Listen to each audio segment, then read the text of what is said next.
Assalamualaikum warahmatullahi wabarakatuh. Waalaikumsalam warahmatullahi wabarakatuh. Bagaimana kabarnya anak-anak hari ini?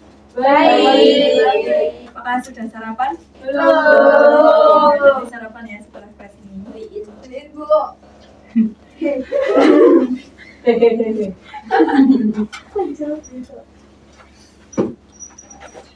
Baik, akan Ibu presensi terlebih dahulu ya.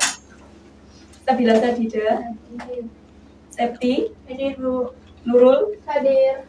Hana, Hadir. Silvi,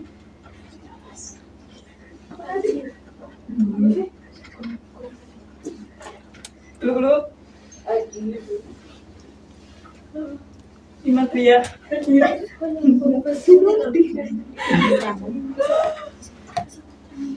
Vicky. Aki sedang pusing. Ya, semoga yang sakit segera sembuh ya. Amin. Materi yang akan kita pelajari pada pertemuan kali ini yaitu menganalisis unsur-unsur intrinsik pembangun cerita pendek. Jadi metode pembelajaran yang Ibu gunakan pada pertemuan kali ini yaitu cooperative learning tipe STAD.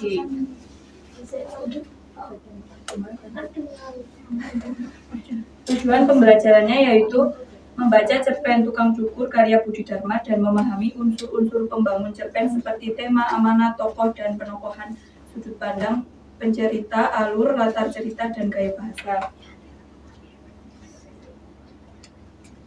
Selanjutnya gambaran umum dari pembelajaran. Yang pertama, membagi kelompok.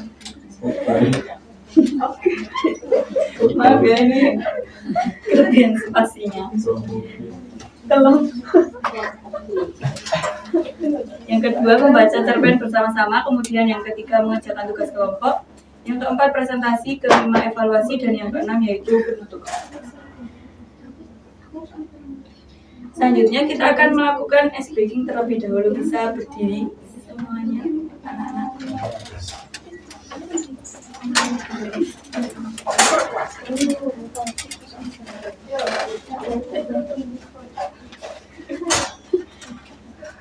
Jadi Ibu jelaskan terlebih dahulu ya. Nanti kalau Ibu bilang botak, kalian pegang kepala. Kalau batuk sini, kalau batik ya. Botak, batuk, batik. Oke ya. Mulai ya. Botak, batuk, batik. Botak, batuk, batik. Botak, batik. Botak, batuk, batik, batuk, botak, batik, batuk.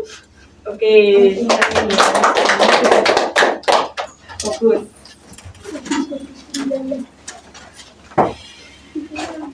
Ibu akan memberikan pertanyaan pemantik terlebih dahulu. Jadi, pernahkah kalian mempelajari unsur-unsur pembangun cerpen di kelas sebelumnya? Unsur pembangun cerita itu disebut juga unsur intrinsik. Sebutkan kira-kira apa saja unsur pembangun cerita yang kalian ketahui. Alur.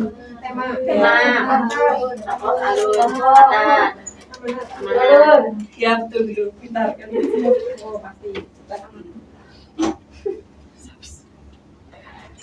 Baik, selanjutnya Ibu akan membagi kalian menjadi dua kelompok yang terdiri dari 4 sampai 5 orang.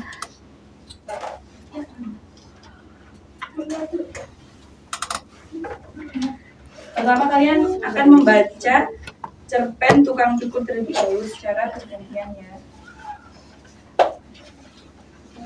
Jadi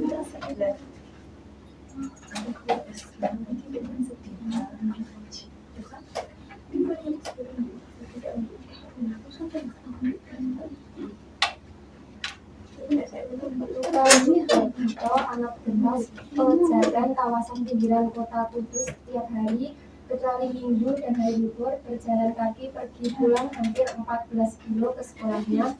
Sekolah biasa di Jalan Gendeng. Karena banyak jalan menuju ke sekolahnya, Gito bisa memilih jalan mana yang paling disukainya. Kalau perlu, dia juga lewat jalan-jalan kecil yang lebih jauh untuk menyenangkan hatinya. Seperti anak-anak lain, Gito sehari hanya makan 1 kali setelah pulang sekolah. Juga seperti anak-anak lain, Gito tidak mempunyai sandal, apalagi sepatu. Guru-guru pun bertelanjang kaki. Kalau ada guru memakai sepatu atau sandal, pasti sepatu atau sandalnya sudah reot. Pakaian Gito, demikian juga pakaian teman-temannya. Serta tumpang camping, penyetambalan, demikian pula pakaian para guru. Semua pakaian sudah lentur warnanya dan kalau diwentar warnanya bisa tambah agak cerah. Tapi dalam waktu singkat luntur lagi. Kita tahu cara menangkap kelaparan. Kalau mau, dia bisa menangkap ikan di sungai tidak jauh dari rumahnya. Pada waktu pulang dari sekolah, kadang-kadang kita lewat pasar Johar, tidak jauh dari stasiun jurusan Pati, Juwana, Rembang, dan jurusan Kecangkalan, Kecangakan, Jepara. Di pasar itu dia bisa memunguti remah-remah gula Jawa, gula yang bermanfaat untuk melawan rasa lapar. Tidak jauh dari rumahnya ada pabrik bungkil kacang tanah untuk pakan ternak. Kadang-kadang kita juga memunguti remah-remah bungkil kacang tanah, meskipun dia tahu bungkil kacang tanah bisa menyebabkan sakit perut dan gondongan. Leher bisa membengkak sampai besar. Di rumah, kalau beras padi habis, ayah, ibu, dan Gito, satu-satunya anak ayah dan ibunya, makan beras jagung. Dan kalau beras jagung habis, mereka makan ketela pohon. Pada suatu hari, ketika pulang dan melewati kedai gulai kambing kakek Leman, seorang laki-laki tua yang selalu memakai gudeg Jawa di kepalanya, Gito dipanggil oleh kakek Leman. Gito diberi makan, lalu seperti biasa disuruh membersihkan rumput di pekarangan belakang kedai. Kakek Leman bertanya, Gito, apa kamu tidak melihat tukang cukur di bawah pohon cemara? Kakek Leman membuka udengnya, lalu memutar tubuhnya, kemudian berkata, lihat ini, sambil meminggirkan rambutnya.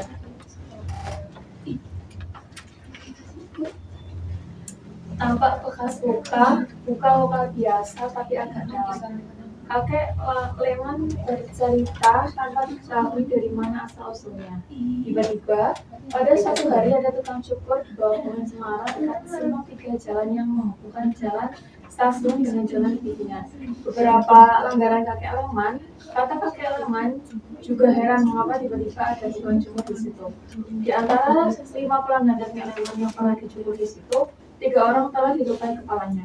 Tukang cukur selalu meminta maaf, katanya tanpa sengaja, tapi semua korban yakin tukang cukur itu memang sengaja melukai mereka. Tukang cukur berkata, kata langganan kakek Leman, tukang cukur adalah pekerjaan yang paling mulia. Hanya tukang cukurlah yang berhak memegang kepala orang lain. Kalau bukan tukang cukur, pasti orang yang dipegang kepalanya hina dan marah.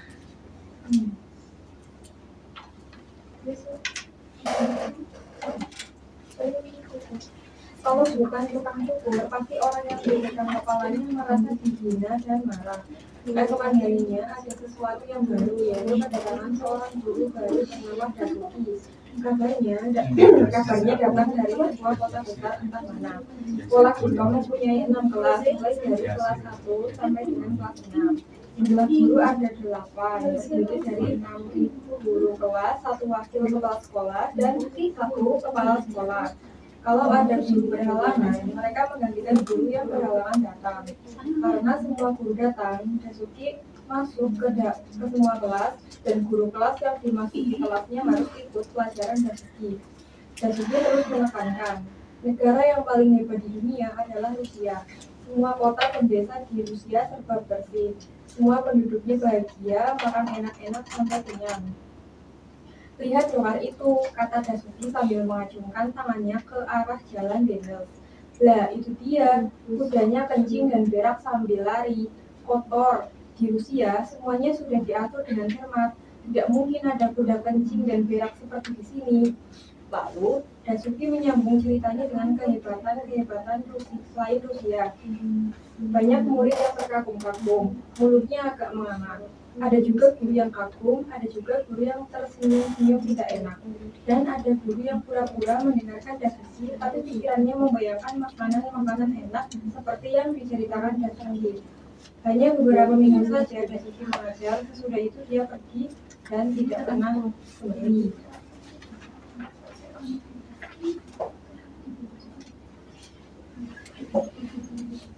Pada suatu hari dalam perjalanan pulang, kita sengaja melewati jalan yang banyak pohon cemaranya. Dari kejauhan tampak tukang cukur itu sedang berbicara sendiri, katanya memaki-maki. Begitu melihat kita, tukang cukur memanggil kita.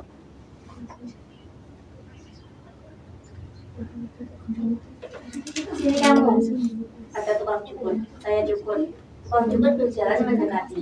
Kita berhenti seperti patung, tapi begitu tukang cukur sudah dekat, kita lari kencang dengan kekuatan penuh. Tukang cukur mula-mula ingin mengejar, tapi kemudian berhenti sambil memaki-maki.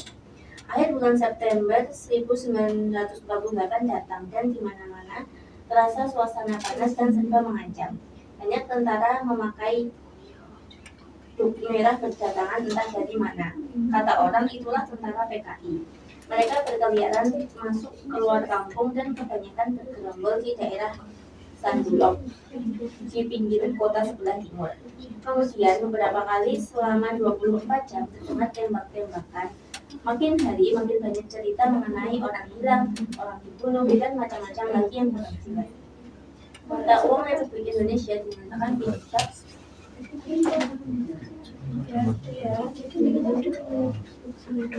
Terima kasih. Baik, selanjutnya kalian akan mencari unsur intrinsik dari cerpen yang telah kalian baca. Ini kelompok 1.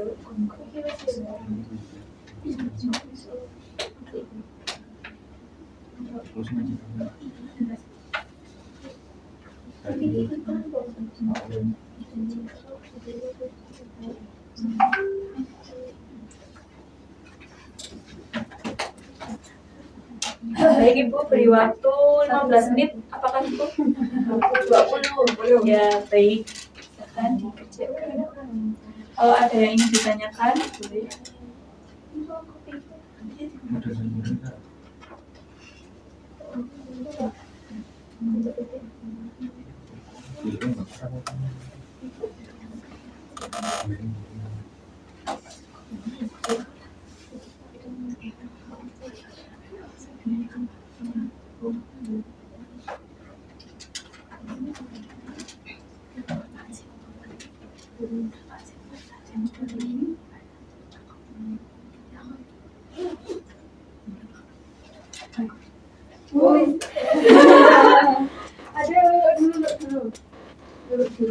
Tidak paham.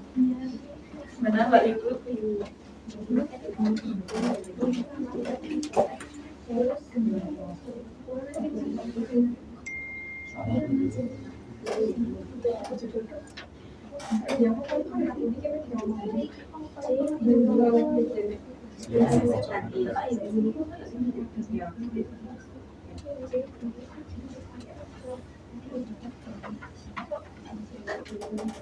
Gimana Mbak Vicky? Tanya aja. Ibu, ini kok susah banget ya? Yang mana? Semuanya Bu. Yang Kamu tadi memperhatikan tidak ya? ya tadi katanya Ini ya Bu, ini yang ya. Ya. makasih ya Bu. Ya. Sama Mbak Vicky.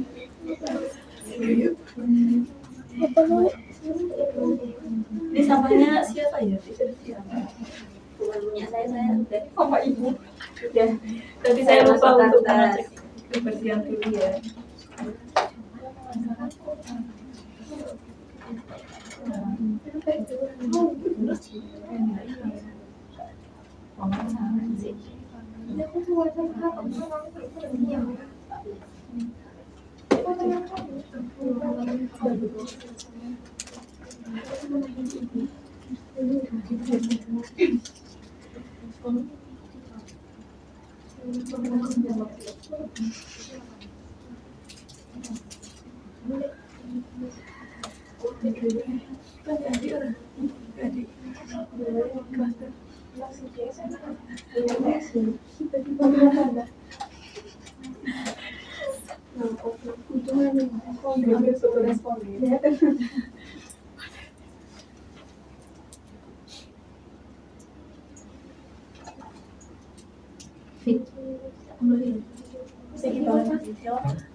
Apakah sudah anak-anak?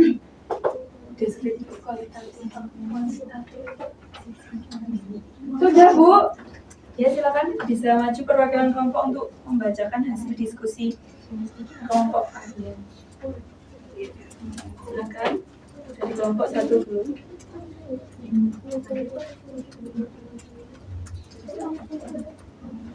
Bajunya kopel. Nah, ini seragam di sekolah.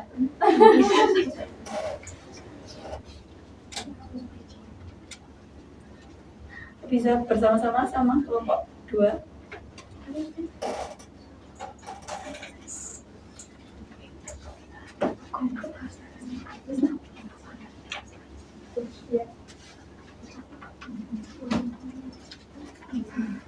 Warahmatullahi wabarakatuh. Dari kelompok 1 akan memaparkan hasil diskusi kelompok kami. Yang pertama, arti kosakata sesuai KBBI. Ada reot, artinya sudah sangat rusak dan hampir roboh. Compang-camping artinya sudah sangat rusak, biasanya untuk pakaian. Kemudian remah-remah, yaitu sisa makanan dan sebagainya yang ketinggalan di tempat makan. Kemudian blender adalah serbuk warna untuk pakaian. Mungkin untuk ampas, seperti kata kedelai kelapa yang sudah diambil minyaknya. Kemudian usen, yaitu destar, ikat kelapa. Memaki-maki artinya marah-marah, artinya ikat kelapa. Kemudian fajar artinya waktu sebelum matahari terbit. Kemudian mendesing artinya mengeluarkan dini peluru yang ditembakkan dan sebagainya. Kemudian berkeliaran artinya berjalan atau terbang dan sebagainya kemana-mana berpetualang. Yang kedua, pertanyaan tentang unsur intrinsik berdasarkan cerpen tukang cukur karya Budi Dharma. Tema utama dari cerpen tukang cukur adalah tentang manusia yang oportunis, karena dalam cerita tersebut tokoh tukang cukur selalu mengikuti kelompok yang sedang menang. Pertama, dia bergabung PKI, kemudian mengkhianatinya karena PKI kalah melawan TNI atau pasukan Siliwangi. Kedua, dia bergabung dengan TNI atau pasukan Siliwangi, walau kemudian TNI mengetahui kejelasannya. Ketiga, dia bergabung dengan Belanda menjadi pasukan Penil ketika Belanda berhasil menguasai Yogyakarta. Terakhir, dia menjadi pasukan NII dan mati terbunuh di bekas pabrik rokok. Tema tambahan dari cerpen tukang cukur adalah penggambaran kemiskinan pada zaman itu. Hal ini seperti tokoh Gito yang makan seadanya dengan pakaian yang tidak pantas dipakai. Kemudian tokoh utama adalah tukang cukur karena dia menjadi pusat perhatian dalam cerita dan banyak hal dalam hidupnya disorot. Tokoh tambahan yang muncul hanya sesekali yaitu Gito, ayah, ibu, Dasuki, kakek, Leman, dan Ruslan. Kemudian yang keempat melanjutkan dari kelompok 1, yaitu ada sudut pandang kita yang digunakan adalah sudut pandang orang ketiga, yaitu sudut pandang dari tokoh Gito. Kemudian tahap-tahap alur yang digunakan ada 5 tahap, yaitu yang pertama pengenalan, yang kedua kemunculan konflik memuncak, konflik menurun, dan yang terakhir penyelesaian.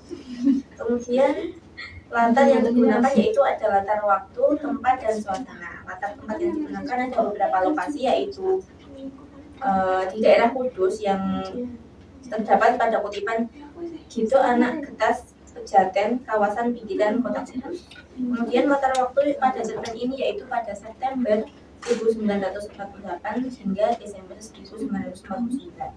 Kemudian latar suasananya adalah tegang dan penuh kejutan. Suasana menegangkan terjadi karena pada latar masa revolusi yaitu September 1948 hingga Desember 1949.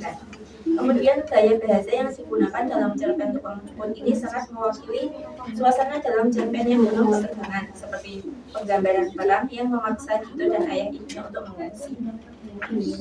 Ya, terima kasih untuk kelompok 1 dan 2. Boleh bisa tepuk tangan untuk perwakilan. Terima kasih.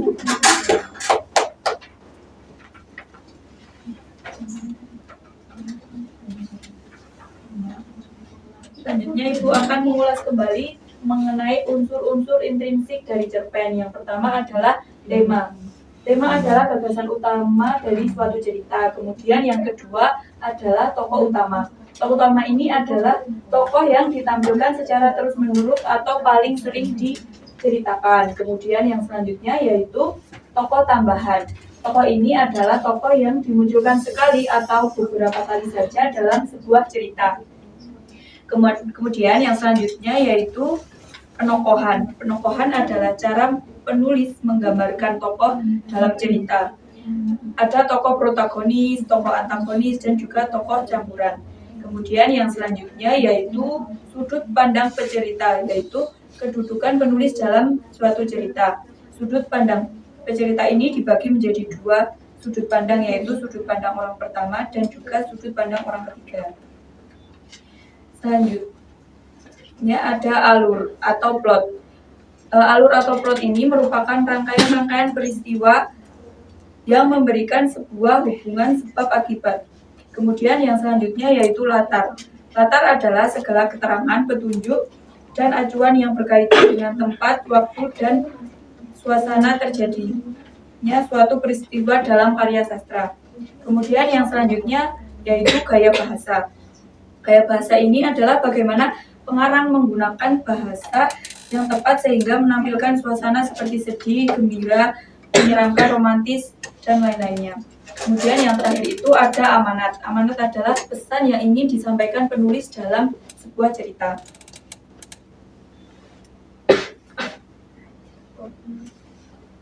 Baik, karena materi hari ini sudah selesai, mari kita simpulkan bersama-sama materi yang sudah kita pelajari. Tadi ada apa aja yang sudah kita pelajari? Unsur-unsur intrinsik dari cerpen ada apa aja?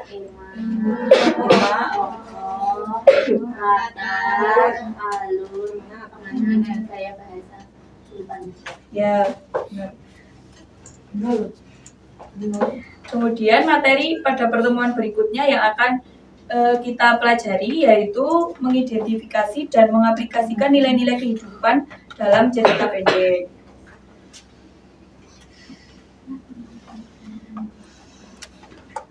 Sekian yang dapat Ibu sampaikan pada pertemuan kali ini. Bisa dipimpin doa terlebih dahulu untuk mengakhiri pertemuan kita pada hari ini. Untuk ketua kelas, Mbak Imatria, silakan. Di tempat duduk, siap berdoa, mulai. Doa selesai. Ya, sekian yang dapat Ibu sampaikan. Terima kasih. Wassalamualaikum warahmatullahi wabarakatuh. Waalaikumsalam warahmatullahi wabarakatuh. Wabarakatuh.